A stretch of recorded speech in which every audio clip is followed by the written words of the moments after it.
मेरा नाम ज्यादा मायने नहीं रखता, क्योंकि जो मेरे साथ उस रात हुआ वह आज भी मुझे नींद नहीं लेने देता। कई साल हो गए थे गांव गए हुए। शहर की भागदौड़ में गांव, दोस्त, बचपन सब पीछे छूट गया था। कुछ दिन पहले अचानक मेरे बचपन के दोस्त रमेश का फोन आया। वह बोला, भाई मेरी शादी है, तू नहीं आया तो मैं माफ नहीं करूंगा। मैं मुस्कुरा दिया। इतने साल बाद किसी ने इतनी अपनियत से बुलाया था। मैंने उसी दिन तय कर लिया, इस बार जरूर जाऊंगा। शाम को अपनी कार लेकर निकल पड़ा। रास्ता लंबा था लेकिन मन खुश था। पुरानी यादें दिमाग में घूम रही थीं। स्कूल के दिन, नदी में नहाना, खेतों में दौड़ना। शहर छूटते ही रास्ता सुनसान होने लगा। मोबाइल नेटवर्क कमजोर पड़ गया। रात के करीब 11:30 बज चुके थे। गांव जाने का एक रास्ता जंगल से होकर जाता था। लोग कहते थे रात में वहां मत जाना, लेकिन मैं समय बचाना चाहता था। जैसे ही जंगल शुरू हुआ, चारों तरफ अजीब सी खामोशी फैल गई। ना कोई गाड़ी, ना कोई इंसान, सिर्फ पेड़ों की सरसराहट और कीड़ों की आवाज। रास्ता कच्चा था, टूटा फूटा और पत्थरों से भरा। मैं धीरे धीरे कार चला रहा था। अचानक झटका सा लगा। कार ने आगे बढ़ना बंद कर दिया। मैंने एक्सीलेटर दबाया, कुछ नहीं हुआ। मैंने ब्रेक लगाया, फिर कोशिश की। कार बंद हो चुकी थी। मैं नीचे उतरा, मोबाइल निकाला, नेटवर्क नहीं। कार का बोनट खोला, लेकिन मुझे गाड़ियों की ज्यादा समझ नहीं थी। चारों तरफ अंधेरा था। जंगल और भी घना लगने लगा। हल्की ठंडी हवा चल रही थी, जिससे बदन में सिहरन दौड़ गई। मैंने सोचा थोड़ी देर में कोई गाड़ी आ जाएगी, लेकिन आधे घंटे तक एक भी गाड़ी नहीं आई। अब रात के 1 बज चुके थे। जंगल की आवाजें बदलने लगी थीं। कभी दूर से किसी जानवर की चीख, कभी पत्तों की तेज हलचल। मेरा दिल जोर जोर से धड़कने लगा। मैंने कार में बैठकर दरवाजा बंद कर लिया।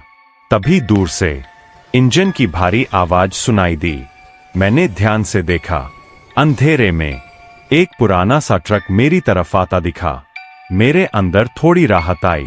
जैसे ही ट्रक पास आया, मैं जल्दी से बाहर निकला और हाथ हिलाया। कुछ पल के लिए लगा कि ट्रक नहीं रुकेगा, लेकिन अचानक तेज ब्रेक की आवाज आई। ट्रक मेरे सामने रुक गया। ड्राइवर की लंबे लंबे बाल थी।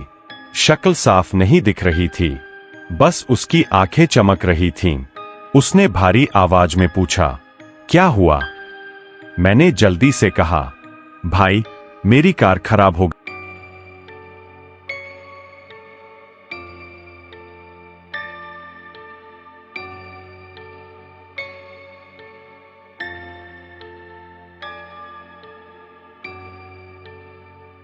मैंने ध्यान दिया। ट्रक के अंदर अजीब सी ठंडक थी। ड्राइवर ज्यादा बात नहीं कर रहा था। मैंने पूछा, भाई रोज इस रास्ते से जाते हो क्या? उसने बस इतना कहा, हाँ अक्सर। उसकी आवाज में कुछ अजीब सा था। मैंने बाहर देखा। जंगल और भी गहरा होता जा रहा था। मैं ट्रक में बैठा बैठा सोच में पड़ गया था। रास्ता इतना खराब था कि दिन में भी कोई गाड़ी ठीक से नहीं चल सके। गड्ढे, पत्थर, टूटी सड़क। लेकिन हैरानी की बात यह थी कि ट्रक बिल्कुल स्मूथ चल रहा था। ना कोई आवाज, ना खड़खड़ाहट, ना इंजन की तेज घरघराहट। इतना जर्जर ट्रक इतना शांत कैसे हो सकता है? धीरे धीरे मुझे डर महसूस होने लगा। कभी मैं ट्रक ड्राइवर से हल्की फुल्की बातें करने की कोशिश करता। भाई रात में अकेले डर नहीं लगता। वह बिना मेरी तरफ देखे बस इतना कहता, आदत हो गई है। फिर चुप्पी छा जाती। कभी मैं सामने देखता। ट्रक की हेडलाइट बहुत तेज नहीं थी, लेकिन थी। उस हल्की रोशनी में सड़क का बस थोड़ा सा हिस्सा दिखता था। बाकी सब अंधेरे में डूबा हुआ। कभी मेरी नजर सड़क के किनारे खड़े भयानक पेड़ों पर जाती।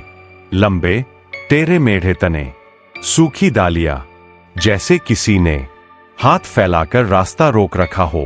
हवा चलती तो डालियां आपस में टकराकर अजीब सी आवाज करती। मेरा दिल और तेज धड़कने लगता। ड्राइवर अब बिल्कुल चुप था।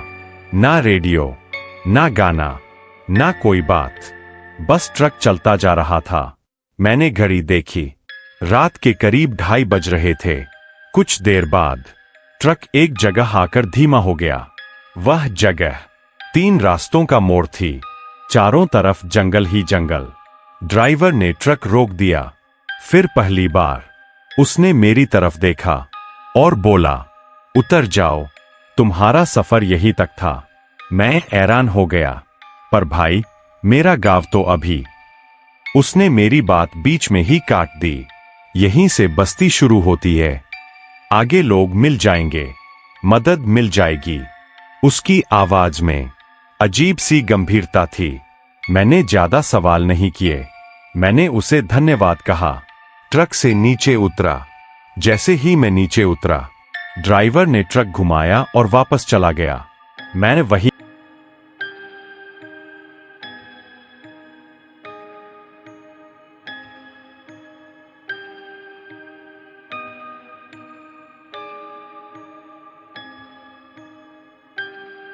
अंदर से आ रही थी। मैं हिम्मत करके वहां पहुंचा और आवाज दी, कोई है? थोड़ी देर बाद एक बूढ़ा आदमी बाहर आया। वह अपनी आंखें मल रहा था। शायद मैंने उसकी नींद खराब कर दी थी। उसने मुझे ऊपर से नीचे तक देखा और बोला, इस वक्त, इतनी रात को? मैं अभी कुछ बोल ही रहा था कि उस बूढ़े आदमी ने मुझे ध्यान से देखा। फिर उसने धीमी आवाज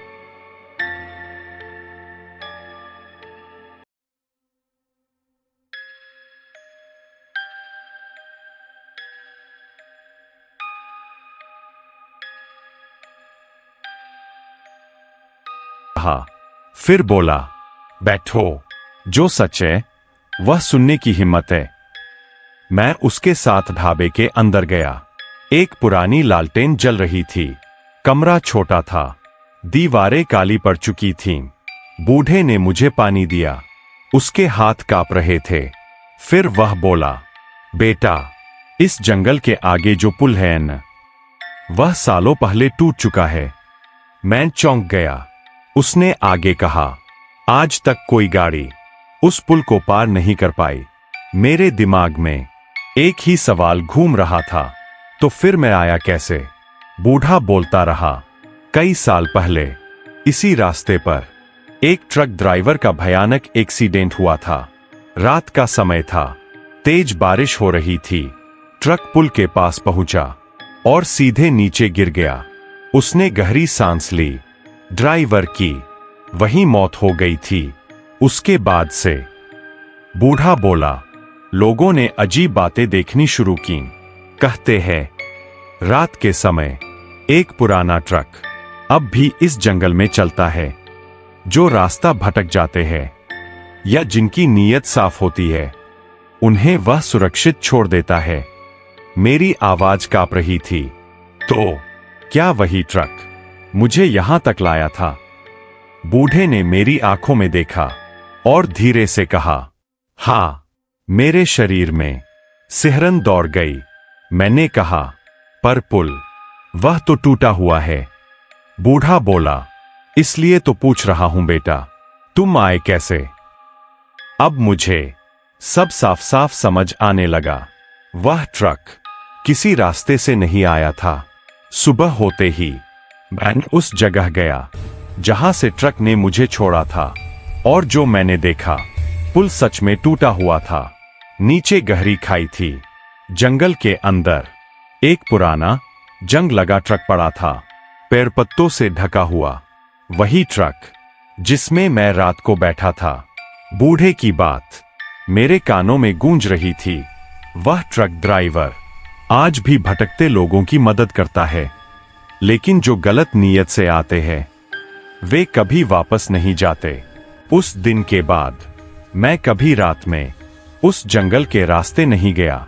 आज भी जब किसी सुनसान सड़क पर रात को ट्रक की आवाज सुनता हूं, तो दिल से बस एक ही दुआ निकलती है, काश वह ट्रक मुझे दोबारा न दिखे।